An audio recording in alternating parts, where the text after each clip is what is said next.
Good morning student. आज हम RO का लेसन 5 घर की याद कविता की व्याख्या समझेंगे, जिसके कवि हैं भवानी प्रसाद मिश्र। सबसे पहले कवि परिचय। भवानी प्रसाद मिश्र का जन्म 1913 ईस्वी में अर्थात 1913 में मध्य प्रदेश के होशंगाबाद जिले के टिगरिया गांव में हुआ। इन्होंने जबलपुर से उच्च शिक्षा प्राप्त की। इनका हिंदी, अंग्रेजी व संस्कृत भाषाओं पर अधिकार था। इन्होंने शिक्षक के रूप में कार्य किया। फिर वे कल्पना पत्रिका, आकाशवाणी व गांधी जी की कई संस्थाओं से जुड़े रहे। इनकी कविताओं में सतपुड़ा अंचल, मालवा आदि क्षेत्रों का प्राकृतिक वैभव मिलता है। इन्हें साहित्य अकादमी, मध्य प्रदेश शासन का शिखर सम्मान, दिल्ली प्रशासन का गालिब पुरस्कार प्रदान किया गया। इनकी साहित्य व समाज सेवा के मद्देनज़र भारत सरकार ने इन्हें पद्मश्री से भी अलंकृत किया। इनका देहावसान अर्थात इनकी मृत्यु 1985 ईस्वी में हुई। इनकी कुछ प्रमुख रचनाएं हैं: सतपुड़ा के जंगल, सन्नाटा, गीत फरोश, चकित हैं, बुनी हुई रस्सी, खुशबू के शिलालेख, अनाम तुम आते हो, इदम न मम आदि। गीत फरोश इनका पहला काव्य संकलन है। गांधी पंचशती की कविताओं में कवि ने गांधी जी को श्रद्धांजलि अर्पित की है, अर्थात इन्होंने एक गांधी पंचशती कविता लिखी है। उस कविता में इन्होंने महात्मा गांधी जी के लिए श्रद्धांजलि अर्पित की है। कविता है घर की याद। आज पानी गिर रहा है, बहुत पानी गिर रहा है, रात भर गिरता रहा है, प्राण मन धिरता रहा है, बहुत पानी गिर रहा है, घर नज़र में तिर रहा है, घर की मुझसे दूर है जो, घर खुशी का पूर है जो, घर की घर में चार भाई, मायके में बहिन आई बाप के घर, हाय रे परिताप के घर, घर की घर में सब जुड़े हैं, सब की इतने कब जुड़े हैं, चार भाई चार बहिनें, भुजा भाई प्यार बहिनें। प्रस्तुत पंक्तियों में कवि ने अपने मन के दुख को व्यक्त किया है। कवि को अपने घर की याद आ रही है।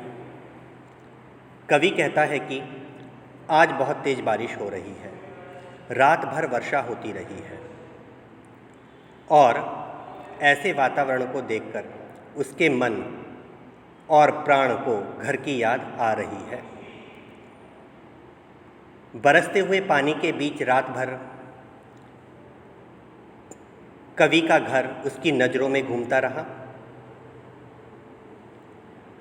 वह अपने घर से दूर है।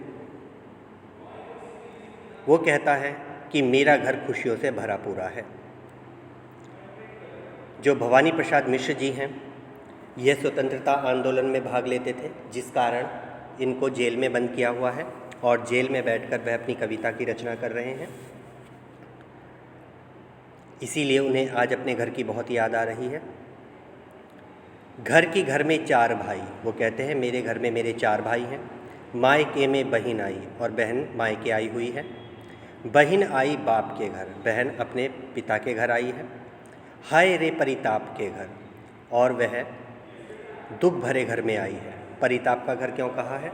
परिताप का घर इसलिए कहा है क्योंकि जब बहन घर पर पहुंची होगी तो उसे पता लगा होगा कि उसका पांचवा भाई भवानी जेल में बंद है, तब वह घर दुख से भर गया होगा। घर की घर में सब जुड़े हैं, सब की इतने कब जुड़े हैं। वो कहता है कि आज घर में सभी लोग आपस में मिले जुले बैठे होंगे। चार भाई चार बहिनें, भुजा भाई प्यार बहिनें। वो कहता है घर में चार भाई हैं और चार बहन हैं। बहनें जो हैं प्यार के समान हैं, और भाई जो हैं भुजाएं हैं, जो अपनी बहनों की रक्षा करते हैं। आगे कवि कहता है, और माँ बिन पढ़ी मेरी,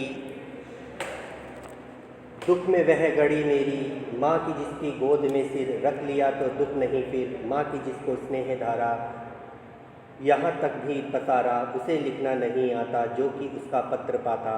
पिताजी जिनको बुढ़ापा एक क्षण भी नहीं व्यापा, जो अभी भी दौड़ जाएं, जो अभी भी खिलखिलाएं, मौत के आगे ना हिचकें, शेर के आगे ना बिचकें, बोल में बादल बरसता, काम में झंझा लरसता।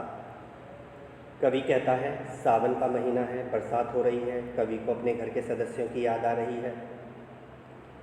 अपनी माँ के विषय में वह बताता है, वह कहता है और माँ बिन पढ़ी मेरी माँ अनपढ़ है, पढ़ी लिखी नहीं है। दुख में वह गड़ी मेरी, उसे मेरा दुख सता रहा होगा। माँ की जिसकी गोद में सिर, माँ मेरी ममतामयी है, अगर उसकी गोद में सिर रख लिया जाए तो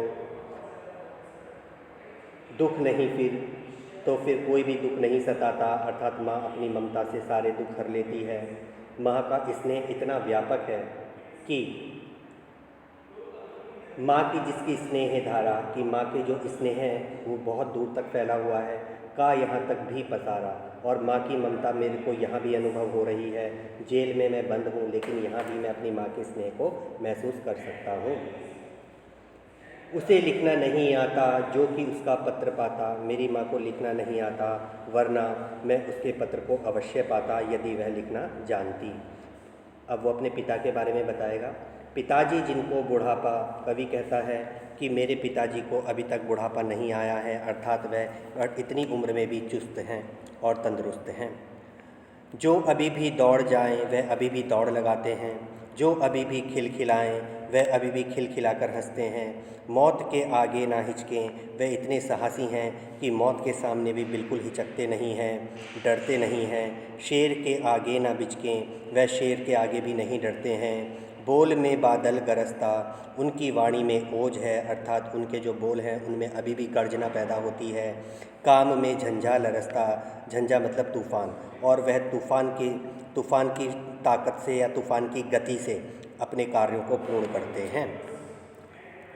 अगली पंक्तियाँ। आज गीता पाठ करके दंड 260 करके, खूब मुकद्दर हिला लेकर, मूठ उसकी मिला लेकर, जबकि नीचे आए होंगे, नैन जल से छाए होंगे, हाय पानी गिर रहा है, घर नज़र में तिर रहा है। कवि अपने पिता के विषय में बता रहा है कि आज वे गीता पाठ करके और 260 दंड बैठक लगाकर और कसरत करके, मुकद्दर को अपने हाथों से हिला करके, उनकी मूठों को मिला करके जब नीचे आए होंगे तो उनकी आंखों में पानी आ गया होगा। मुकद्दर क्या होता है, आपने देखा होगा, एक प्रकार का कसरत करने का उपकरण होता है। नीचे से मोटा होता है और ऊपर से पतला होता है, फिर ऊपर जा कर के थोड़ा गोलाई आ जाती है, फिर उसमें एक हत्था होता है, लकड़ी का होता है, काफ़ी भारी, उसको इस तरीके से चारों तरफ हिलाया जाता है, ठीक है ना, उसे मुकद्दर कहते हैं। तो उसने कहा कि पिताजी अपना गीता पाठ करके 200 दंड बैठक लगा करके और कसरत आदि करके जब नीचे आए होंगे तो उनकी आंखों में पानी आ गया होगा, अर्थात वह रोने लगे होंगे। वो कहता है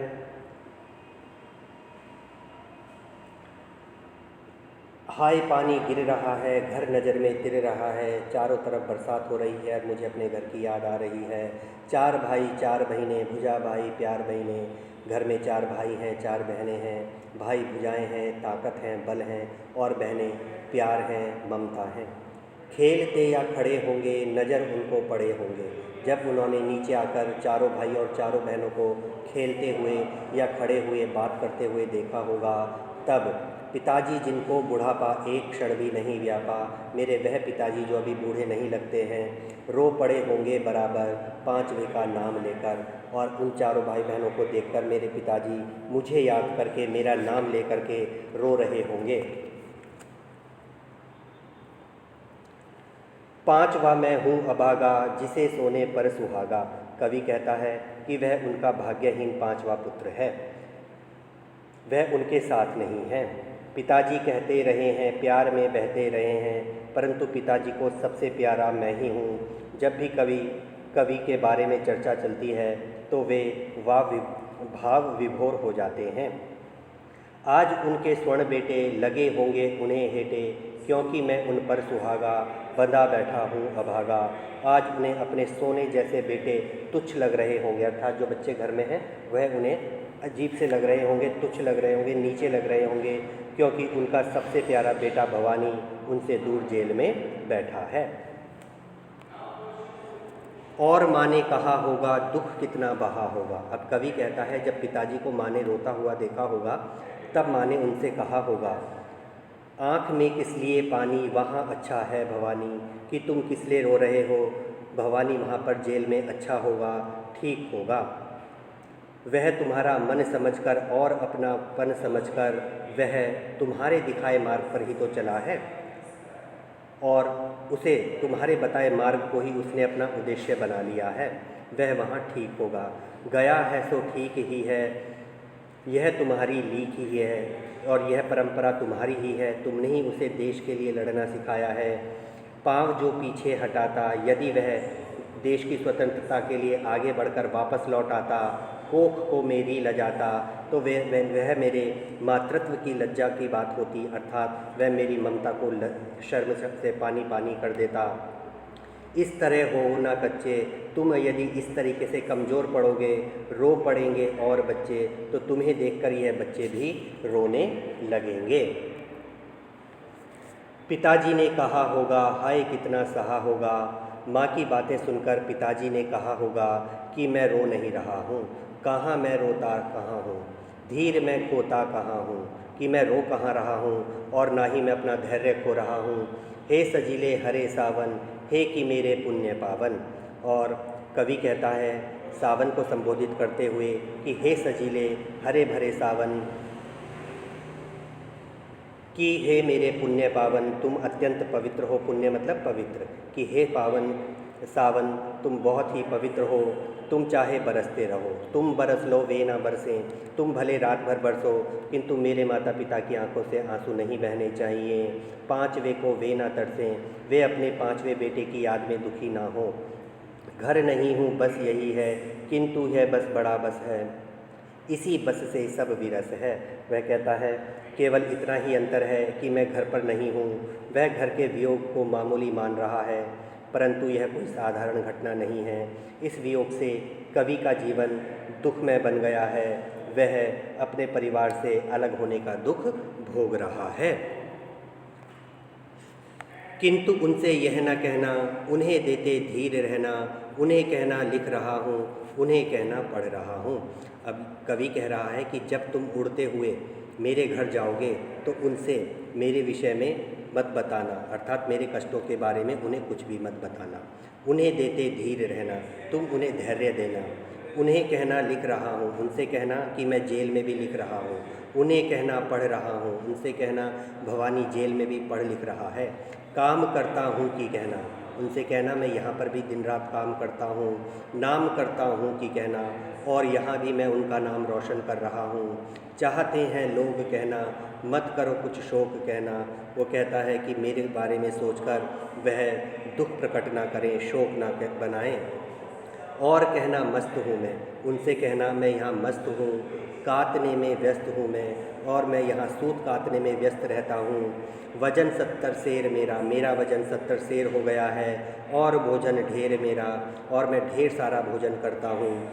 कूदता हूँ खेलता हूँ, मैं यहाँ पर कूदता हूँ खेलता हूँ, दुख डटकर ठेलता हूँ और दुखों को अपने से दूर भगा देता हूँ। और कहना मस्त हूँ मैं, यूँ न कहना अस्त हूँ मैं। जाकर मेरे माँ बाप से कहना कि तुम्हारा बेटा भवानी जेल में मस्त है, परंतु उनसे यह कभी ना कह देना कि मैं डूबते सूर्य की तरह प्रकाशहीन होता जा रहा हूँ। हाय रे ऐसा ना कहना है कि जैसा वैसा ना कहना।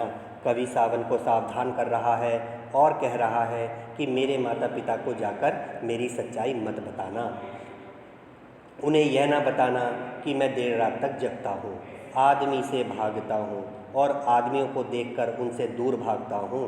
कहना देना मौन हूँ मैं, उनसे ये बिल्कुल मत कहना कि मैं यहाँ चुपचाप बैठा रहता हूँ। खुद न समझूं कौन हूँ मैं, ना उन्हें यह बताना कि मैं चिंता में डूबकर स्वयं को भी भूल चुका हूँ, अपने आप को भी मैं बिल्कुल विस्मृत कर बैठा हूँ। देखना कुछ बकना देना। अब वो सावन को और ज़्यादा सावधान कर रहा है कि बिल्कुल सावधानी से रहना, ऐसा ना हो कि मेरे माँ बाप के दुख को देखकर तुम मेरी सारी सच्चाई उन्हें बता दो। उन्हें कोई शक ना देना और ना ही कोई इस तरीके की हरकत करना कि उनको जरा सा भी शक हो जाए। हे सजीले हरे सावन, हे कि मेरे पुण्य पावन, तुम बरस लो वे ना बरसें, पाँच वे को वे ना तरसें कि हे सजीले, हे हरे भरे, हे पवित्र सावन, तुम चाहे पूरी रात बरसो किंतु मेरे माता पिता ना रोएं और वह अपने इस पुत्र की याद में ना तरसें। तो ये हमारी कविता थी बेटा, घर की याद। अगली कविता अगले वीडियो में।